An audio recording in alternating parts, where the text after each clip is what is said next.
Everyone, how are you all? I am Himanshi और अब हम बात करने वाले एकदम brand new chapter number 6, application of derivative. तो चैप्टर नंबर 5 में आप डेरिवेटिव कैसे निकालते हैं पढ़ चुके हैं और थोड़ा बहुत अंदाजा लग गया होगा कि डेरिवेटिव रेट ऑफ चेंज होता है। जैसे कि हमने देखा था कि आपको एक फंक्शन दिया हुआ है और उसका d/dx निकालो, x के रिस्पेक्ट में डिफरेंशिएट करो। तो वो तो रही भाई मैथ्स की बात, उसमें plus minus into divide x y दिखाई पड़ रहा है। बट अब हम एप्लीकेशन की बात करेंगे, यानी कि रियल लाइफ में कैसे यूज होगा इसकी बात करेंगे। तो being a student also and being a teacher also, ये क्वेश्चन मेरे सामने कई बार आया है। भाई बच्चे पूछते हैं कि क्यों हम पढ़ते हैं ये सारी चीजें, सिर्फ यही चैप्टर नहीं और भी चैप्टर्स कि हम ये पढ़ रहे हैं, इसका क्या यूज है रियल लाइफ में। तो अब आप जानेंगे कि क्या यूज है क्विकली, और उसके बाद हम आगे चलेंगे कि क्वेश्चन कैसे करते हैं। तो पहले थोड़ी सी अंडरस्टैंडिंग क्रिएट करने।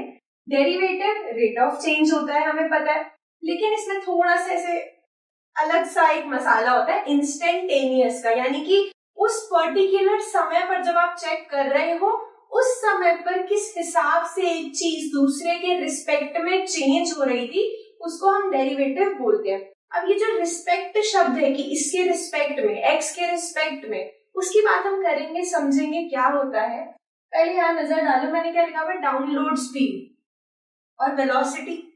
गाड़ी चल रही है 70 किलोमीटर पर आवर की स्पीड से, तो kmph इस तरीके से भी बोलते हैं और इस तरीके से भी लिखते हैं। इसका मतलब है 1 घंटे में गाड़ी कितना चल जाएगी, जितनी भी उसकी स्पीड है, 70 किलोमीटर, 80 जो भी है। एंड ऊपर लिखा हुआ है डाउनलोड स्पीड। जब मूवी या सॉन्ग कुछ डाउनलोड करते हो तो वहां पे लिखा हुआ आता है ना कि इतने समय पे आपने डाउनलोड करना इसको स्टार्ट किया था, एस्टिमेटेड टाइम, और डाउनलोड स्पीड वहां पे लिखी हुई आती है, may be 2 MBPS, 4 MBPS, 1 MBPS। तो वो जो स्पीड आती है ना उस समय पर दिखाई देती है 1 MBPS मान लीजिए, या बहुत स्लो हो गया 2 MBPS ले लो, ठीक है। तो 2 MBPS जो वहां पे लिखा हुआ आता है, आप देखोगे कि जब कुछ आप डाउनलोड कर रहे हो तो अक्सर ना ये चेंज होता रहता है। 2 MBPS है, कभी अचानक से 2.5 हो जाएगा, कभी अचानक से एकदम आप नेटवर्क से बाहर हो, मान लो वाईफाई है और बहुत वीक हो गया तो उसकी स्पीड कम हो जाएगी 1 MB, फिर उससे भी कम हो जाएगी 500 KB, 400 KB। तो इस तरीके से घटती बढ़ती रहती है और उस हिसाब से वहीं के वहीं कैलकुलेट होकर दिखाता है कि इतना time left, 1 hour left, half an hour left, 10 minutes left, इस तरीके से वो चेंज होता रहता है। तो इसका क्या चक्कर है, उस समय पर एग्जैक्टली उस पॉइंट ऑफ टाइम पर किस रेट से, किस स्पीड से हम डेटा ले रहे हैं। ये डेटा है पर सेकेंड, भाई 1 सेकेंड में 2 MB मिल रही है, कभी होता है 1 सेकेंड में 1 MB मिल रही है, तो वो इंस्टेंटली बताता है और उसी हिसाब से टाइम भी बताता है कि मान लो 100 MB की कुछ फाइल है तो इतना समय लगेगा उसको डाउनलोड होने में। तो दैट इज द डेरिवेटिव। अब इंटरनेट तो तुम रोज यूज करते हो, रोज बोल रही थी मैं। So you use internet every day, तो सबसे बड़ी एप्लीकेशन तो इंटरनेट में आपको दिखाई पड़ रही है। This is something I thought कि भाई क्या हो सकता है। अच्छा, रिस्पेक्ट की अभी मैंने बात की थी कि दिस रिस्पेक्ट टू दिस, इसकी हम बात करते हैं ना, इस तरीके से हम कहते हैं कि find the derivative of f with respect to x, इस तरीके से हम कहते हैं। तो भाई इसका क्या मतलब है with respect to, right? Use तो कब से कर रहे हो पर मतलब क्या है। देखो कभी कभार ऐसा होता है कि ट्रेन में सफर किया होगा तुमने, ये वो चीजें हैं जो मेरे दिमाग में आ रही है, खुद से मैंने सोचा है कि मैं आपको किस तरीके से समझा सकती हूँ तो होपफुली आपको समझ में आए। जब मैं बचपन में ट्रेन में ट्रैवल करती थी तो मैं एक ट्रेन में बैठी हुई हूँ जो स्पीड से चल रही है और सामने जो भी बिल्डिंग्स हैं या कोई फील्ड्स है या ट्रीज है वो स्टिल है और मैं चल रही हूँ। तो मुझे पता चलता है उन ट्रीज को देखिए कि मैं बहुत स्पीड में आगे जा रही हूँ, वो वहीं के वहीं रुके हुए हैं, राइट? लेकिन अगर अब आप इस ट्रैक पे जा रहे हो ट्रेन में और आपके साथ में एक और ट्रेन आ गई जो उतनी ही स्पीड में उस ट्रेन के साथ साथ चल रही है। अब 2 ट्रेन हैं, एक में आप बैठे हो, एक में मान लो कि आपका कोई फ्रेंड बैठा है। अब आप उसको देखोगे, वो आपके सामने वाली सीट पर, सामने वाली विंडो से आपको दिख रहा है कि वो उस वाली ट्रेन में है और दोनों ही ट्रेन सेम स्पीड पे चल चल रही है, तो क्या वो आपको आगे बढ़ता हुआ या आपसे पीछे छूटता हुआ दिखेगा? नहीं, आप दोनों सेम समय पर आगे आगे जा रहे हैं, तो आपके रिस्पेक्ट में वो और उसके रिस्पेक्ट में आप जगह नहीं बदल रहे। भाई हम दोनों ट्रेन में हैं, हम दोनों एक दूसरे के सामने बैठे हैं, दोनों की ट्रेन चल रही है। भाई आप तो मेरे सामने तब से बैठे हो जबकि आप भी इतना क्विकली मूव कर रहे हो, मैं भी इतना क्विकली मूव कर रही हूँ। तो इसका ये मतलब है कि पेड़ के रिस्पेक्ट में मैं बहुत स्पीड में मूव कर रही हूँ, लेकिन आपके रिस्पेक्ट में मैं बिल्कुल भी मूव नहीं कर रही। समझ आइए, रिस्पेक्ट का मतलब है कि हमें इसकी कंसिडरेशन में देखना है, इसको दिमाग में रखते हुए देखना है कि ये कितना तेजी से घट या बढ़ रहा है। तो इस चैप्टर में जैसे कि नाम है एप्लीकेशन, तो इसके अंदर ऐसे सिंपल क्वेश्चन नहीं मिलेंगे कि f(x) दे दिया x² + 5x और इसका डेरिवेटिव निकालो। इसमें आपको रियल लाइफ की वर्ड प्रॉब्लम्स ही मिलेंगी। हमें मिलेंगी, क्या मिलेंगी? Word problem. और किस तरीके के क्वेश्चंस मिलेंगे? किस तरीके का कुछ मिलेगा कि भाई एक ना टैंक है और वो एक बकेट को फिल कर रहे, tank is filling a bucket, या कुछ भी। तो कुछ इस तरीके का मिल सकता है ना? या फिर ये मिल सकता है कि आप एक गड्ढा खोद रहे हो, जमीन में एक गड्ढा खोद रहे हो, मान लो किसी फील्ड में, मिट्टी बाहर आ रही है, तो आप कितने तेजी से गड्ढा खोद रहे हो, कुछ भी इस तरीके का आपको मिलेगा। या ये कह लो कि एक बलून आप इन्फ्लेट कर रहे हो, फुला रहे हो, इन्फ्लेटिंग अ बलून।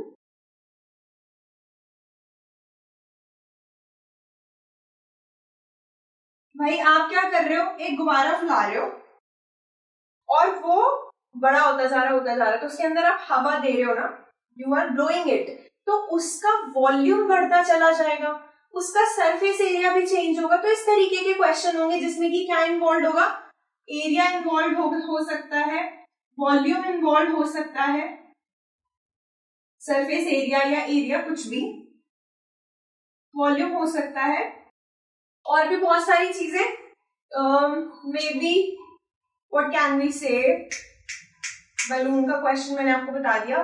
और क्या हो सकता है? कुछ, हाँ मान लो कुछ एक प्लेन उड़ रहा है, राइट, एक प्लेन उड़ रहा है, तो वो किस हिसाब से अपनी पोजीशन चेंज कर रहा है। या कोई भी ग्राफ है, कुछ ग्राफ के अंदर इस तरीके से, यहाँ पे देख लो, ये ग्राफ है, किस तरीके से एक्स एक्सिस के रिस्पेक्ट में ये ग्राफ के पॉइंट्स जो है ऊपर नीचे जा रहे हैं या अपनी पोजीशन बदल रहे हैं। तो इसमें अगर आपसे ये चीज पूछी जाए तो आप क्या करोगे?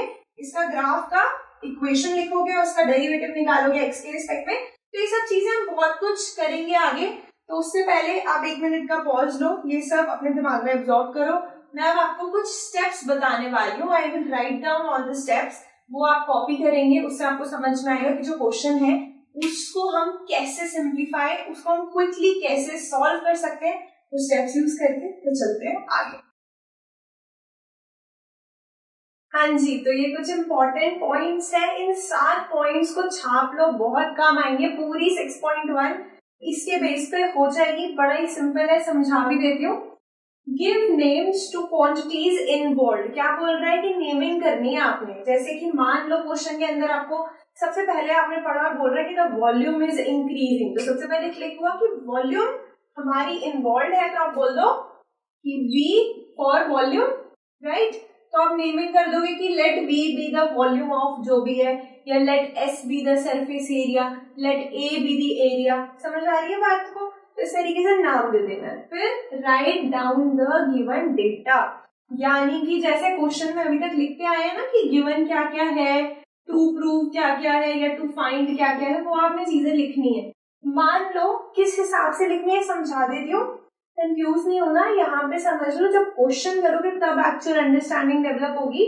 तो गिवन किस तरीके से लिखना है, आपको दिया हुआ है दैट वॉल्यूम, जो suppose I am giving you कि the volume of a balloon is increasing at the rate of 5 metre cube per second, या 1 मीटर क्यूब। वैसे तो बहुत ही ज्यादा बड़ी वैल्यू मैंने ले दी है, बट कोई बात नहीं, समझने के लिए।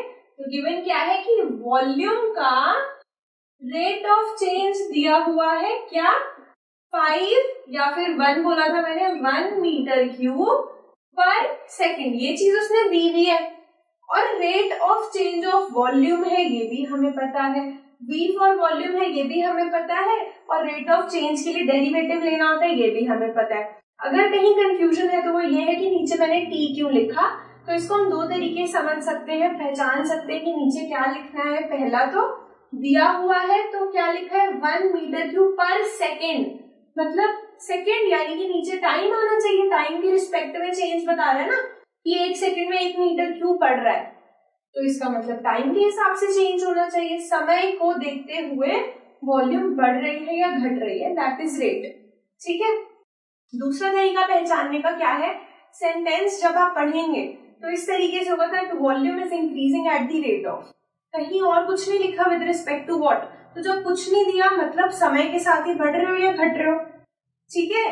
My age is increasing, time के साथ मेरी एज बढ़ रही है, अजीब एग्जाम्पल का बट ठीक है।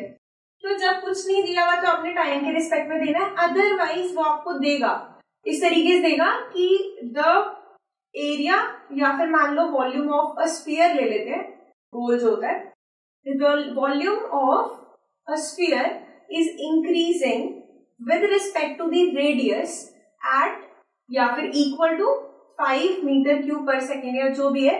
मतलब कि अब यहाँ पे दिया हुआ है कि रेट ऑफ चेंज हो रहा है with respect to R, with respect to radius, पर कुछ नहीं मेंशन है तो टी ले लिया हमने।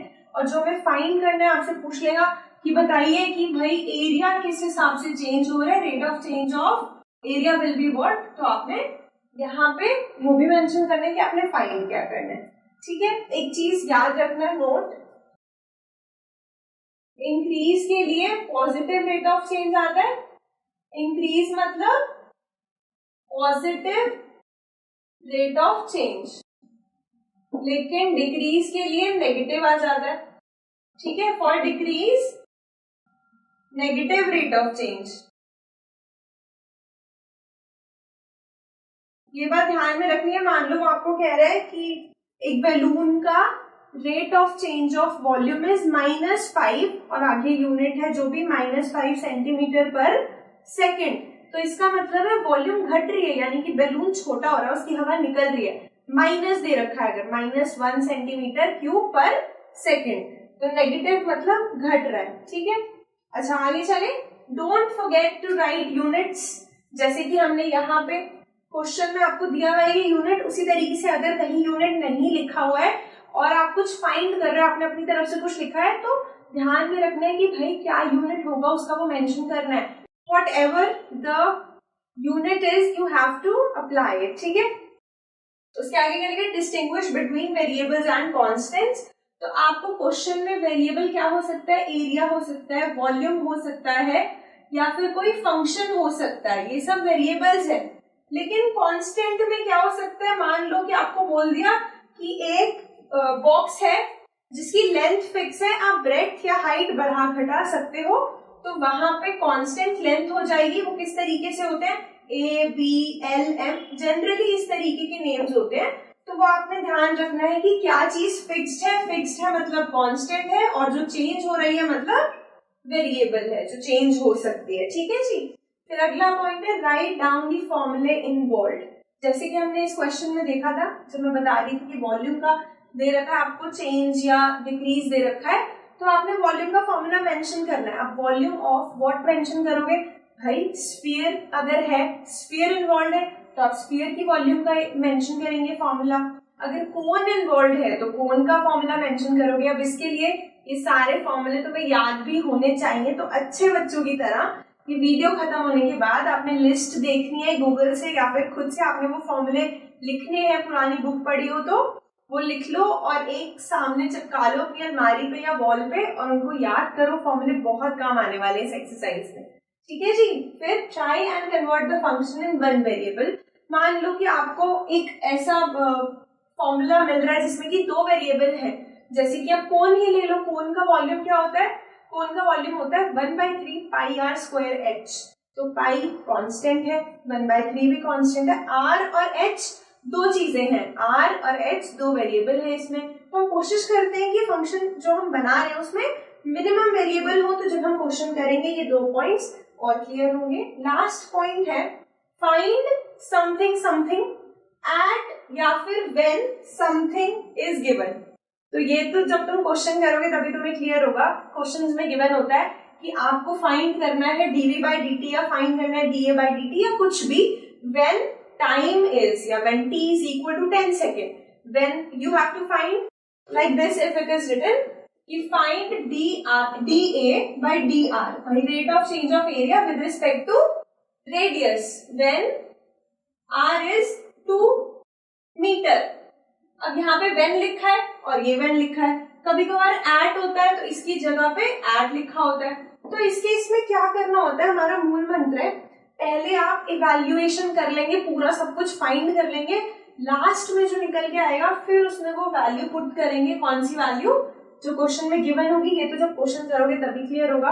तो ये सब चीजें थी जो दिमाग में रखनी है। होपफुली तुम्हें समझ आई है मेरी बातें। प्लीज अच्छे बच्चों की तरह फॉर्मूले याद कर लेना और अगर समझ आ गया तो वीडियो को लाइक कर दो और अगर कुछ प्रॉब्लम है तो मुझे कमेंट्स में बता सकते हो। Thanks a lot for watching this video.